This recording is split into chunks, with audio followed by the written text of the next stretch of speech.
Oi, gente, tudo bem com vocês? Espero que vocês estejam bem e também que estejam na paz do Senhor Jesus Cristo, é claro. Hoje a história aí que eu vou contar pra vocês é uma história pequenininha, a história de Noemi. Noemi, ela era casada com Elimeleque, deixa eu ver, é isso mesmo, Elimeleque, e eles tinham dois filhos. Os dois filhos deles chamavam, eu não sei se é Malom ou Malon que se pronuncia, mas é Malom e Quilion. Ambos viviam juntos, né? No caso, eram 4 e eles moravam em Belém de Judá. Naquela época, a época dos juízes, houve uma grande fome e então o pai, né, deles fala: olha, vamos procurar sustento fora daqui, porque tá difícil, muita fome, não é? Isso não está, estou ilustrando, mas a Bíblia conta que saiu Elimeleque, sua esposa e seus 2 filhos da terra de Belém de Judá para as terras dos Moabitas, tá? Que é terra de Moabe, que chama, deixa eu até ver aqui, Campos de Moabe, a Bíblia refere, pelo menos na minha tradução da minha Bíblia, tá? Aqui fala Campos de Moabe, onde tinham lá os Moabitas, tá? Bom, ilustrando, tinha uma família, um pai, uma mãe e 2 filhos, ambos moravam na terra de Belém de Judá, saíram daqui e foram parar numa terra aqui que chama Terra dos Moabitas, que é o campo de Moabe. Chegando lá, eles foram tendo a vida deles e tal, os filhos cresceram, não é? Só que Elimeleque morreu, e naquela época, segundo a história, se formos ver, as mulheres naquela época dos juízes, né? Como é que eu sei que é da época dos juízes, gente? Porque primeiro que tá escrito ali, né? E naquela época, se a gente for seguir a cronologia da Bíblia, a gente sabe que os juízes, então, nessa época, eles não tinham as mulheres para mandar ou fazer como as coisas são feitas hoje em dia, ganhar o sustento da casa. As mulheres, na verdade, elas eram só as mulheres. Elas eram feitas para procriação, não é assim na ideia, só para procriação e para cuidar do lar. Então, quem provia a comida, quem cuidava da casa, quem fazia toda a parte externa, né, da casa eram os homens. Então, se faltava lenha, né, era o homem que ia buscar. Se precisava de matar um animal para comer ou para fazer algum tipo de oferta, eram os homens que iam. Bom, enfim, isso é só um adendo.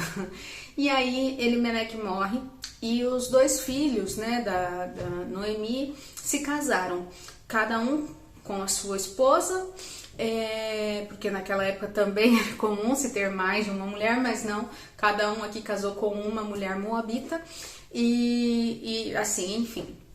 Ele morreu, ela estava viúva com os 2 filhos e as 2 noras. Passou-se 10 anos lá da vida deles e os 2 filhos dela, os 2 homens, também vieram a morrer. Eles não tinham filhos, pelo menos a Bíblia não relata nenhuma história de que Noemi tinha netos até aquele momento. E aí então Noemi, desamparada e também passando já necessidades devido ao fato de estarmos delas, né, estarem órfãs. E aí Noemi chega e fala para elas que vai voltar para a terra de Belém.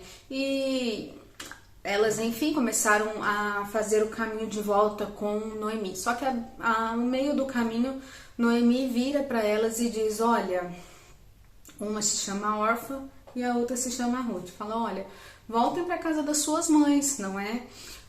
Vocês são viúvas, né? Voltem para casa, porque assim, eu não tenho mais como ter filhos. E se eu tiver filhos, vocês vão esperar eles crescerem, ficarem grandes para vocês casarem? Não faz sentido, não dá. Eu já sou velha, não tenho mais filhos, e vocês... Porque naquela época também é uma coisa que a gente estuda. O que acontece? Vamos supor assim, é uma família com 4 irmãos, por exemplo. Aí vamos supor que 2 deles são casados e 3 deles são casados e um é solteiro, vamos supor assim.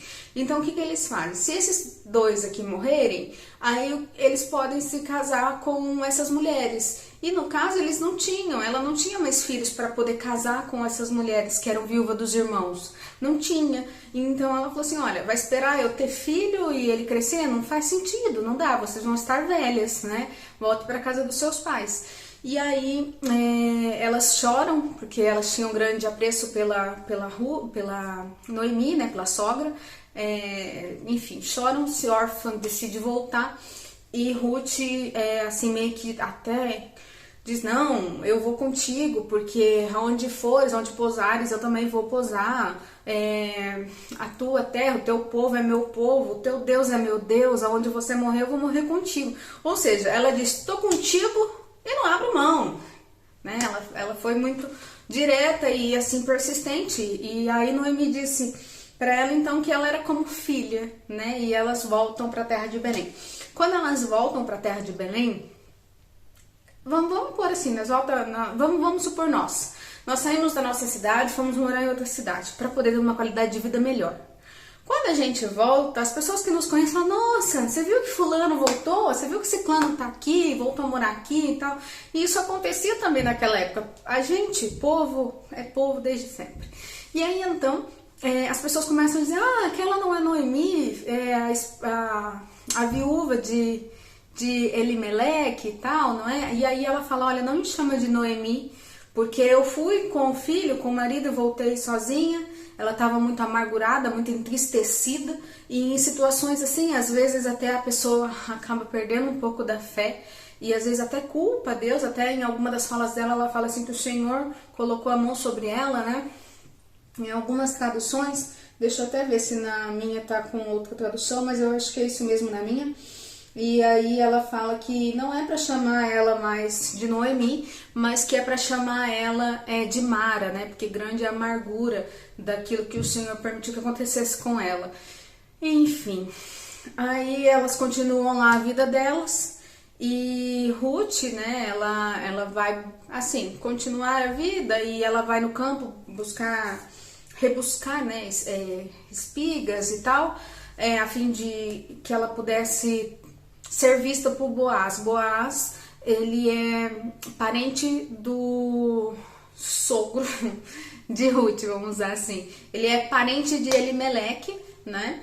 E aí então, mais pra frente, a história se dá ainda com o casamento de Ruth e Boaz. E aí depois vem os filhos dele, que o filho deles é avô de Davi. Então depois disso a história, né, tem uma linhagem aí, que aí depois de Davi vem até a descendência lá onde vem Jesus.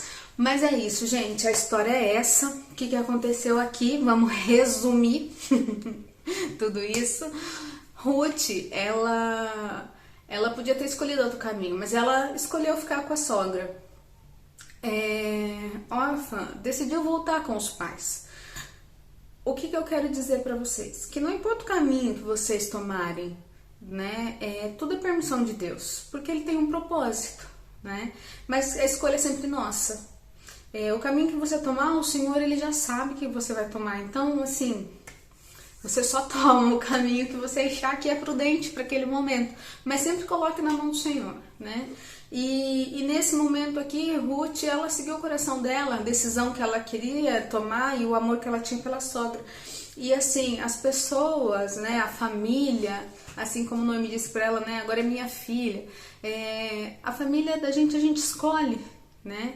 Então, assim, se você vive uma tribulação no seu lar, na sua casa, com seu marido, eu não vou entrar nesses pontos, mas eu quero dizer que isso foi uma escolha sua, né? E pronto, a gente tem as nossas escolhas e cabe a nós escolher como vai ser também pra frente, não é? E se você tá indeciso com uma coisa, analise bem, tome uma decisão sensata, porque pode gerar frutos e bons frutos daquela decisão que você tomar, mas também pode não ser tão bom assim. Então é sempre bom você ponderar, sempre você colocar nas mãos do Senhor. Mas quando a gente faz algo de bom coração, algo que a gente tem certeza que aquilo lá é bom pra gente, a tendência é sempre ter um bom fruto, porque o Senhor, Ele sempre vai habitar nas boas decisões que a gente toma. E se não tomarmos também, lidamos com as consequências, não é? O Senhor não vai te obrigar a fazer nada que você não queira. Nós temos o livre-arbítrio. A questão é que Ele já sabia a decisão que você ia tomar, então Ele já sabe o seu caminho e qual vai ser a sua trajetória, tá? E é isso, gente. Queria deixar essa palavra com vocês, espero que vocês tenham gostado desse vídeo. Se vocês gostaram do conteúdo, querem algo mais explicadinho, mais minucioso, fala aí que a gente faz mais alguns vídeos assim. E depois eu venho contar a história pra vocês de Ruth Boaz, tá bom? Beijinho, fique na paz, Senhor. Até o próximo vídeo. Tchau, tchau!